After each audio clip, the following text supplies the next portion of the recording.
This is not a story of a plucky hobbit overcoming all odds to change the fate of Middle-earth. Nor is it a story of an elf overcome by grief and its own fading, yet still discovering beauty far from the land of Valinor. It is certainly not the story of a dwarf venturing out from their cave and becoming unwillingly embroiled in the fate of Arda.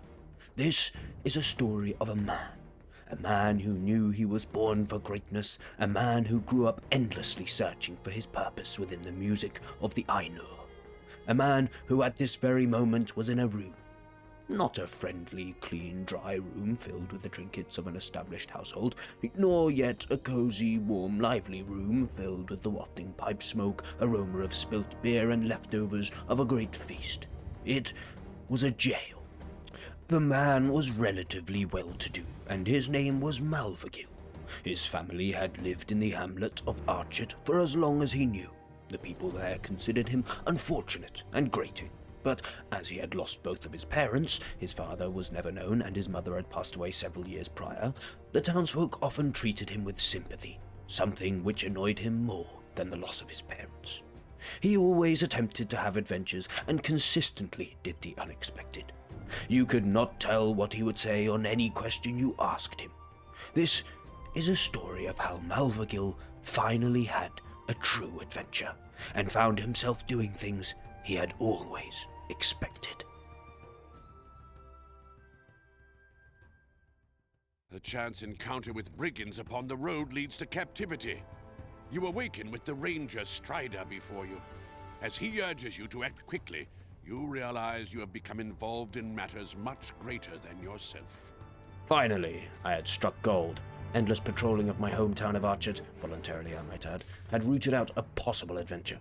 I was eager to begin and thrust myself forward into the fray at this ranger's soil-stained heels.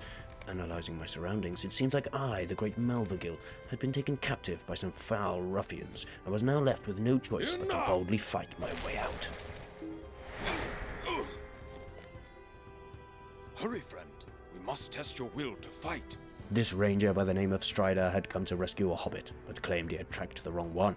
Why a great Dunedain would have gone to this expense for such a simple being was not clear, but it seems fortune was on his side as he had found me instead. I quickly found a superior sword, which I named Escape, and asserted my dominance by shouting in his face. Well done. Let us press on. He was most impressed by this and led the way out of the jailhouse.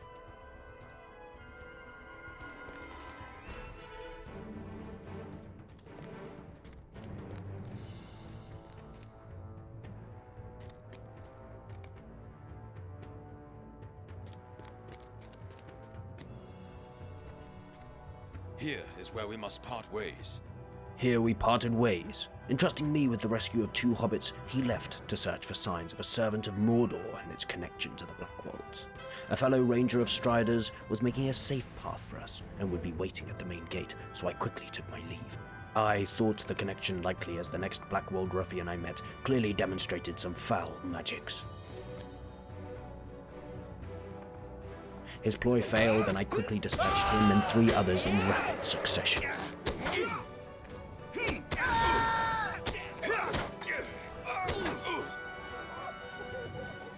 A lovely day, isn't it?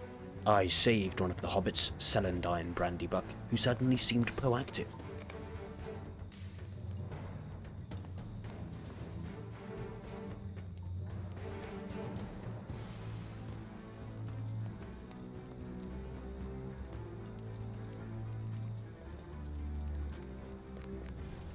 And the 2 of us secured the other, one Mungo Sackville Baggins, who irritated me greatly, a most ungrateful fellow. We then found Amdir, who fought valiantly against a foul wraith, but was bested by. Back! Go back to the shadow, fallen king!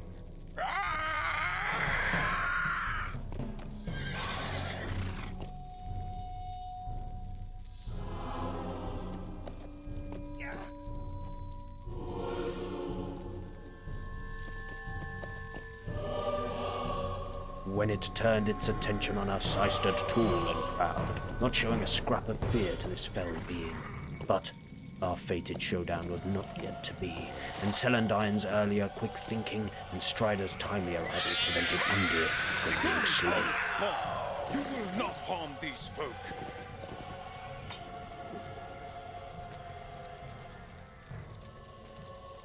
Amdir was glad I had done such an excellent job saving the hobbits and gently eased into unconsciousness.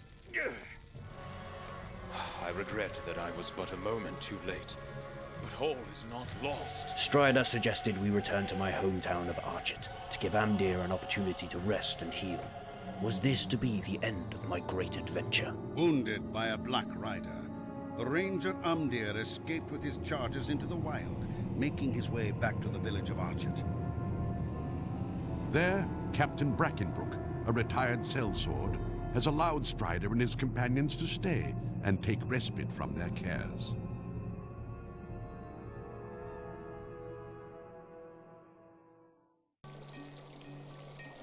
Archet, a small hamlet in Bree-land, located northeast of Bree Town, and nestled at the edge of the Chetwood. The town and its outlying lands are inhabited by farmers and other rustic folk who have little use for the bustle of big town life. A few hobbits dwell here, but the inhabitants are predominantly big folk. The lack of any real authority and the peaceful nature of Archet's people have recently drawn the attention of a band of brigands known as the Blackwolds, though rumor has it that the Blackwolds have much darker goals than terrifying common folk and farmers.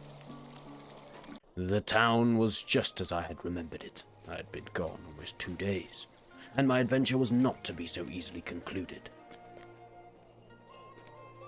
Thank goodness you're awake. That fellow Amdir seems very ill. Celandine continued to rise in my estimation of her, as she expressed concern for the ranger Amdir, and suggested I check up on him. Do not trouble yourself on my account. It is only a chill. Amdir claimed he found no peace in slumber, but then in turn expressed concern for Strider, who was supposedly charged with a great task, but tarried for Amdir's sake.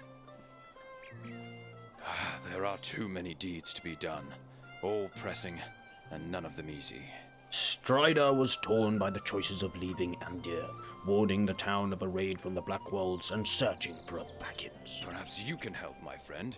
Captain Brackenbrook will not heed my warnings. He claimed this was the target of the Black Rider. Having proved myself already, Strider tasked me with rousing Captain Brackenbrook and making him take the threat of the Blackwolds seriously. I don't like the look of those rangers one bit. Brackenbrook proved to be a massive cock, disbelieving me entirely and asking for proof, as if our wounds and the story we told was not enough. He asked me to gather the opinions of other townsfolk to see if they would agree. I felt confident they would see more sense than the captain, so after donning my new breastplate I had received from Strider, I quickly did so.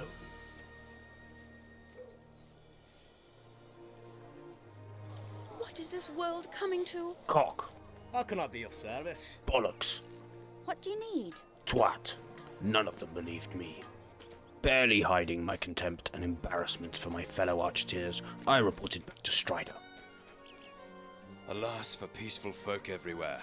It is an enormous task to convince them that evil people with evil intentions will commit evil deeds.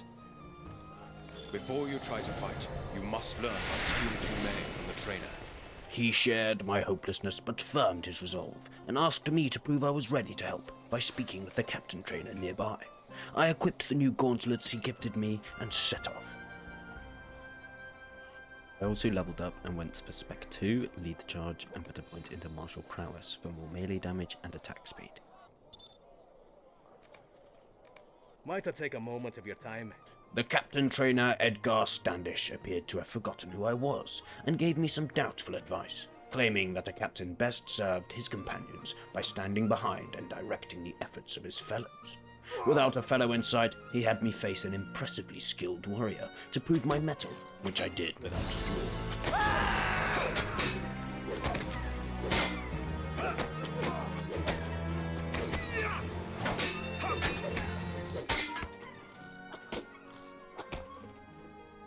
How can I be of service?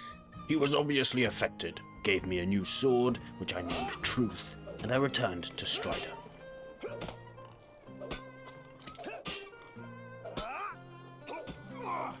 Do you feel confident in what you have learned? He observed a greater air of confidence about me, stated his fears that ruin would come to more towns than Archet due to the influence of Angmar, whatever that is, and asked whether I was ready to begin my great venture, as if I hadn't already. Dear, my poor old friend. A shadow has crept over him. He then explained that Umdir's wound was graver than I had thought, due to the Black Rider's fell sword. He suggested I speak to Brackenbrook on the whereabouts of a medicinal plant named Kingsfoil and offer some assistance to the town to rise in his favor. I don't like the look of those rangers one bit. Brackenbrook was still an imbecile, but informed me that Kingsfoil grew around Bronway's Folly, a ruin. He also welcomed my offer of assistance and told me to aid Calder Cobb, who was having troubles with wolves. Fair maiden, it is I, Malvagil the Great, a warrior beyond renown and comparison. May I request a humble audience? Nettle. You must be busy.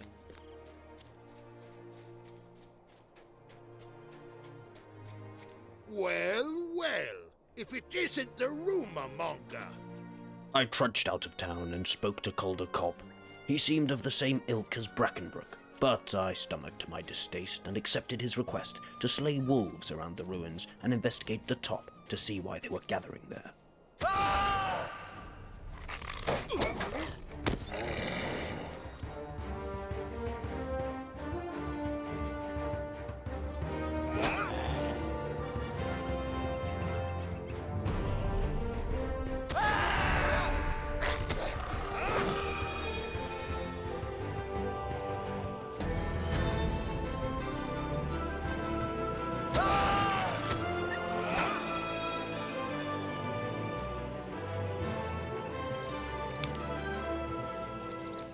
The ruins of Bronway's Folly.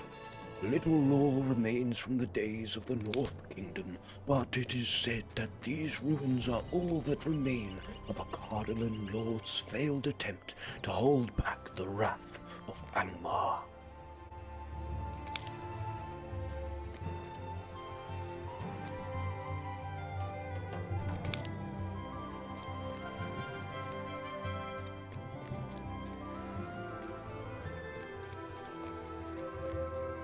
At the pinnacle of the ruins, I found nothing but a strange banner, which I investigated. Little did I know the level of deceit this would uncover.